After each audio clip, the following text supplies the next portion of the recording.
Hi hello மக்களே, welcome to our channel ஷோட்டாக்ஸ். நம்ம ஃபைனலா எதிர்பார்த்த அகத்தா ஆளாளன் சீரிஸை ரிலீஸ் பண்ண ஆரம்பிச்சிட்டாங்க. இது வரைக்கும் 3 எபிசோட ரிலீஸ் பண்ணிட்டாங்க. இந்த வீடியோல நம்ம பார்க்க போறது அகத்தா ஆளாளங்கோட எபிசோட் 1 எப்படி இருந்துச்சு, அதுல என்னென்ன விஷயங்களை காமிச்சாங்கன்னு மொத்தமா பாத்துருவோம். நம்ம சேனலுக்கு புதுசா இருந்தீங்கன்னா மறக்காம சப்ஸ்கிரைப் பண்ணுங்க, பக்கத்துல இருக்க பெல் ஐக்கனை கிளிக் பண்ணுங்க. அப்பதான் நம்ம ஃபியூச்சர்ல போற ஒவ்வொரு வீடியோஸும் உங்களுக்கு நோட்டிபிகேஷனா வந்து நிக்கும். வாங்க வீடியோக்குள்ள போவோம். ஃபர்ஸ்ட் ஆஃப் ஆல் நம்ம எபிசோட் 1 பாக்குறதுக்கு முன்னாடி இதுக்கு முன்னாடி வந்த வாண்டா விஷன் வெப் சீரிஸோட ஒரு ரீகேப்பை பாத்துருவோம். ஏன்னா அங்க இருந்துதான் இந்த அகத்தா ஆளலாம் பின் ஆஃப் ஆகுது. நம்ம விசனை இழந்த வாண்டா விசனோட ஒன்னா வாழ்ன்ற எண்ணத்தால நியூ ஜெர்சில இருக்கிற வெஸ்ட்வியூன்னு சொல்லப்படுற ஒரு ஊரையே தன்னோட கட்டுப்பாட்டுக்குள்ள வச்சிருந்திருப்பாங்க. அதாவது ஒரு ரியாலிட்டி டிவி ஷோ மாதிரி. அப்படி அங்க இருக்கிற மக்கள் அவங்களோட வாழ்க்கை முறை எப்படி இருக்கணும்னு நம்ம வாண்டா அவங்களோட மேஜிக்கால முடிவு பண்ணிருப்பாங்க. இந்த மேஜிக் ஒருத்தரை தவிர மத்த எல்லாத்தையுமே அவங்களோட கட்டுப்பாட்டுல வச்சிருந்தது. அந்த ஒருத்தர் யாருன்னு தானே பாக்குறீங்க, வேற யாரும் இல்ல, நம்ம ஆக்னஸ் சொல்லப்படுற அகத்தா தான். நீங்க கேட்கலாம், எப்படி ப்ரோ நம்ம அகத்தாவை மட்டும் அந்த மேஜிக் அஃபெக்ட் பண்ணலன்னு. ஆக்சுவலி நம்ம அகத்தாவை பாத்தீங்கன்னா ஒரு விட்ச், அதனாலதான் அவங்க அந்த மேஜிக் எதுவுமே அஃபெக்ட் பண்ணிருக்காது.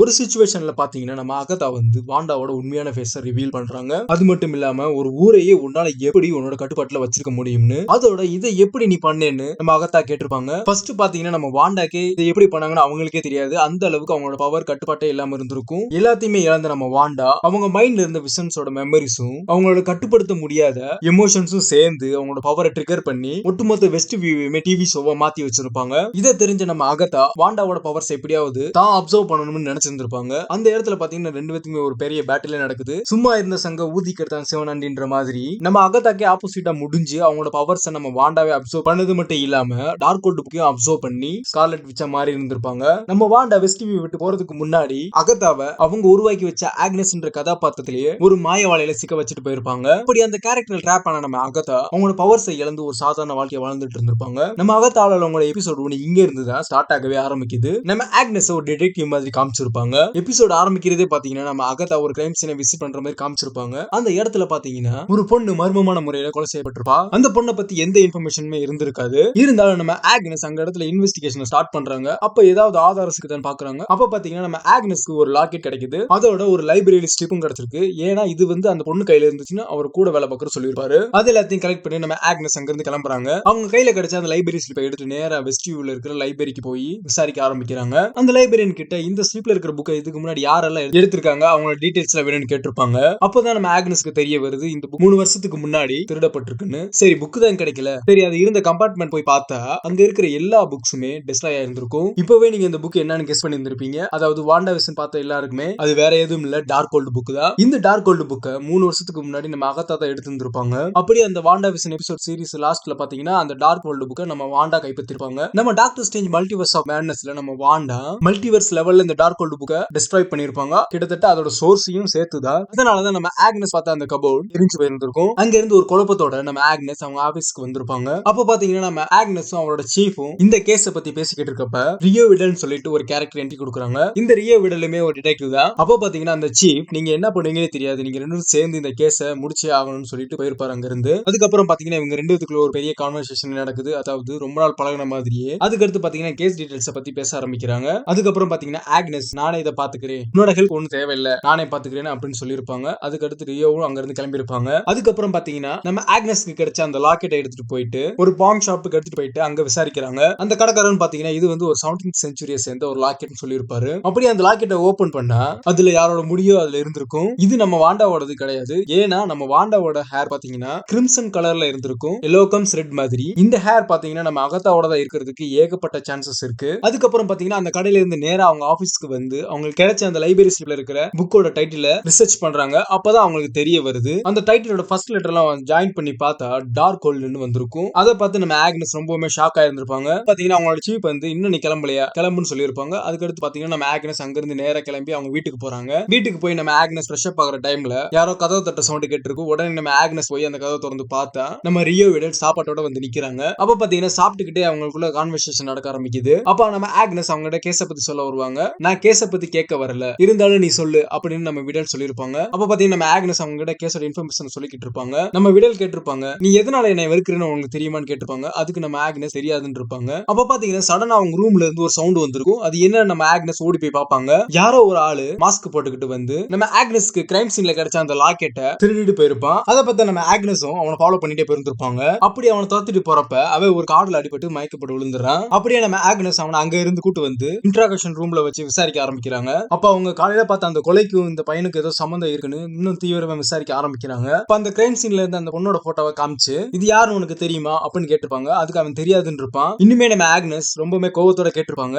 இந்த போட்டோஸ் எல்லாமே ஏதோ ஒரு வீட்டோட ஃப்ரண்ட் யார்ட்ல இருந்து ஃபிளவர்ஸ் காமிச்சு கேட்ட நான் என்ன சொல்லுவேன் அப்படின்னு அந்த பையன் சொல்லியிருப்பான். அப்ப உடனே நம்ம ஆக்னஸ் அந்த போட்டோவை பாக்குறாங்க. அப்படி அந்த கிரைம் சீனோட போட்டோ மொத்தமா ஃபிளவர்ஸ் இருக்கிற போட்டோவா மாறி இருந்திருக்கும். நம்ம ஆக்னஸ் குழப்பத்தோட ரியோ இருந்த சைட பாத்துக்கிட்டு இருக்காங்க. அப்ப பாத்தீங்கன்னா அந்த பையன் பெயிண்டிங் அவ்வளவு உன்னிப்பா பாக்குறீங்க, அந்த இடத்துல இருக்குது பெயிண்டிங் கிடையாது அப்படின்னு சொல்லிட்டு அவங்க திரும்பி பார்த்தா அந்த இடத்துல ஒரு பெயிண்டிங் வந்திருக்கு. அப்ப பாத்தீங்கன்னா அந்த பையன் ஒரு வித மந்திரத்தை சொல்ல ஆரம்பிக்கிறான். அதை பார்த்த நம்ம அகதா அவன கையில ஹேண்ட் கப்ஸ மாட்டிட்டு அங்க இருந்து இன்னுமே குழப்பத்தோட வெளியே வந்து வெஸ்ட் வியூவோட மார்ச்சரிக்கு போறாங்க. அங்க போய் பார்த்தா அவங்களுக்கு ஒரு பெரிய ஷாக். ஏன்னா அந்த இடத்துல அந்த பாடி இல்ல. உடனே அவங்க கண்ணை மூடி இது உண்மையா இருக்காது அப்படின்னு கண்ணை திறந்து பாக்குறாங்க. அந்த மார்ச்சரி டேபிள்ல அவங்க தேடி வந்த அந்த பாடி இருந்திருக்கும். அந்த பாடியோட கால்ல பாத்தீங்கன்னா ஒரு டேக் இருந்திருக்கும். அது வேற எதுவும் இல்ல, அது அந்த லைப்ரரியோட ஸ்லிப் தான். அதுல பாத்தீங்கன்னா வாண்டா மேக்ஸிமம் பேரு அப்பியர் ஆகும். அதே இடத்துல நம்ம ரியோ இருந்திருப்பாங்க. அப்போ பாத்தீங்கன்னா நம்ம ஆக்னஸ் அவங்கள பார்த்துட்டு இவ எப்படி சேதா அப்படின்னு கேட்டிருப்பாங்க. அதுக்கு அவங்க ராங் கொஸ்டின், அதாவது ஸ்கார்லெட் விட்ச்னு சொல்ல போற ஒரு விட்ச் இப்ப இல்ல. அது மட்டும் இல்லாம டார்க் ஹோல்டோட எல்லா காப்பியுமே அவளோட சேர்த்து எடுத்துட்டு போயிட்டா. அது மட்டும் இல்லாம அவளோட ஸ்பிரிட்ல நீயுமே ட்ராப் ஆயிட்ட அப்படின்னு சொல்லியிருப்பாங்க. நீ இன்னுமே இதே நிலைமையில இருக்கணும்னு அவசியம் இல்ல, உன்னோட உண்மையான ரூபத்தை காட்டு அப்படின்னு சொல்லியிருப்பாங்க நம்ம ரியோ. அப்ப பாத்தீங்கன்னா கொஞ்சம் கொஞ்சமா நம்ம ஆக்னஸ் அவங்களோட பழைய நினைவுகள் திரும்பி வந்துகிட்டே இருக்கு. ஒவ்வொரு கேரக்டரா மாறிக்கிட்டே வராங்க. அப்ப பாத்தீங்கன்னா நம்ம ரியோ அவளோட பேரு உனக்கு தெரியும், ஆனா உன்னோட பேர் என்னன்னு கேட்டிருப்பாங்க. அதுக்கு நம்ம ஆக்னஸ் அந்த லைப்ரரி ஸ்லிப்பை பாக்குறப்ப அகதா ஹாக்னஸ் அவங்க பேர் அப்பேர் ஆக ஆரம்பிக்கும். ஒரு வழியா பாத்தீங்கன்னா நம்ம அகதா கம்ப்ளீட்டா அந்த ஸ்பெல்ல இருந்து வெளியே வந்து பார்த்தா அவங்க ஒரு வீட்டுல இருந்திருப்பாங்க. அவங்களுக்கு அங்க என்ன நடக்குதுன்னு தெரியாம விறுவிறுன்னு வெளியே போய் பக்கத்து வீட்டுக்கார்ட்ட போய் கேட்டிருப்பாங்க. எவ்வளவு நாளா இந்த டவுன்ல இருக்கேன்னு கேட்டிருப்பாங்க. கிட்டத்தட்ட 3 வருஷமா நீங்க இங்கதான் இருக்கீங்கன்னு பக்கத்து வீட்டு நெய்பர் சொல்லியிருப்பாரு. அதை தொடர்ந்து பாத்தீங்கன்னா நம்ம அகதாக்கும் அந்த நெய்பருக்கும் பெரிய கான்வர்சேஷன் நடக்க ஆரம்பிக்குது. இது எதுவுமே ஒண்ணுமே புரியாம நம்ம அகதா விறுவிறுன்னு வீட்டுக்குள்ள போய் பார்ப்பாங்க. அவங்களோட மேஜிக் பவர்ஸும் போயிருந்திருக்கும். அதோட அவங்க வீட்டுக்கு கீழே இருந்த பேஸ் மட்டும் நார்மல் பேஸ்மெண்ட் மாதிரி தான் இருந்திருக்கும். அப்போ பாத்தீங்கன்னா அங்க ஒரு ரேபிட் வருது. இந்த ரேபிட் எடுத்து நம்ம அகதா அப்படியே பேஸ்மெண்ட் மட்டும் மேல வராங்க. ஸ்டோர் ரூம் டோரை யார தட்டுற மாதிரி இருந்திருக்கும். உடனே அவங்க அங்க போய் செக் பண்ணி பார்ப்பாங்க. அங்க பார்த்தா அவங்க கனவுல வந்த அதே பையன் தான். அந்த பையனை யாரோ கிட்னாப் பண்ணி அவங்களோட மைண்ட்ல இம்ப்ரெஷன் பண்ணிருப்பாங்க. காரணம் யாருன்னு யோசிச்சுட்டு இருக்க கேப்ல கதவை உடைச்சுக்கிட்டு ஒருத்தவங்க வந்திருப்பாங்க. அது வேற யாரும் இல்ல, நம்ம ரியோ விடல் தான். பேசிக்கா சொல்ல போனோம்னா இவங்களுமே ஒரு விச் தான். இவங்களை கிரீன் விச்னு சொல்லுவாங்க. இவங்க உடனே நம்ம அகதாவை அட்டாக் பண்ண வராங்க. அப்போ கிரீன் விச் பாத்தீங்கன்னா எவ்வளவு நாள் ஆச்சு அகதா டார்க் ஹோல்ட் புக்கை எடுத்துட்டு போய் டார்க் மேஜிக்க ஒளிச்சு வச்சு மட்டும் இல்லாம அதையும் இழந்துட்டே வந்திருப்ப அப்படின்னு சொல்லியிருப்பாங்க. அப்போ பாத்தீங்கன்னா அவங்க ரெண்டு பேத்துக்கு நடுவுல பெரிய பேட்டில் நடக்க ஆரம்பிக்குது. அந்த பேட்டில பாத்தீங்கன்னா நம்ம கிரீன் விச் அகதாவை போட்டு பழந்துகிட்டு இருக்காங்க. அப்ப நம்ம அகதா சொல்லியிருப்பாங்க, இதுதான் நீ எதிர்பார்த்தியா? இது எந்த விதத்துல நியாயம்? என்னோட பவர்ஸ் என்கிட்ட இல்ல, இருந்தாலும் நீ என்னோட பெஸ்ட பார்க்க விரும்பலையா அப்படின்னு கேட்டிருப்பாங்க. அதுக்கு நம்ம ரியோ என்னோட பவர் எடுத்துக்கோ, பட் இருந்தாலும் உன்னோட பவர் என்ன கொல்லும்னு உனக்கு தெரியும். எப்போ என்னோட பவர் திரும்ப கிடைக்குதோ அப்போ வந்து நீ என்ன பழிவாங்கன்னு சொல்லியிருப்பாங்க நம்ம அகதா. அப்ப பாத்தீங்கன்னா நம்ம கிரீன் விச் சொல்லியிருப்பாங்க, நான் ஒரு ஆள் மட்டும் உன்னை கொல்லணும்னு நினைக்கல, அவங்களும் தேடி வந்துகிட்டே இருக்காங்க அப்படின்னு சொல்லியிருப்பாங்க. அப்போ நம்ம அகத்தா அவங்க கிட்ட கேட்டிருப்பாங்க, எக்ஸாக்டா சொல்லு யாருன்னு. அதுக்கு நம்ம கிரீன் விச் ரொம்பவுமே மோசமானவங்க, தி சேலம் 7 சொல்லியிருப்பாங்க. இந்த சேலம் 7 பாத்தீங்கன்னா ஒரு விச் குரூப்ஸ். இவங்க யாருன்னு நம்ம வாண்டா விஷன் பார்த்த எல்லாத்துக்குமே தெரியும். அதாவது நம்ம அகத்தா அவங்க அம்மாவோட சேர்த்து ஒரு 6 விச்சஸோட பவர்ஸ் அப்சர்வ் பண்ணி கொலை பண்ணியிருப்பா. இப்போ அவங்க தான் நம்ம அகத்தாவை கொலை பண்ண வந்துகிட்டு இருக்காங்க சொல்லிட்டு நம்ம கிரீன் விச் அகத்தாவை எதுவுமே பண்ணாம அங்கிருந்து கிளம்பி போயிருப்பாங்க. இதோட தான் இந்த எபிசோட ஒன்னு முடிக்கிறாங்க.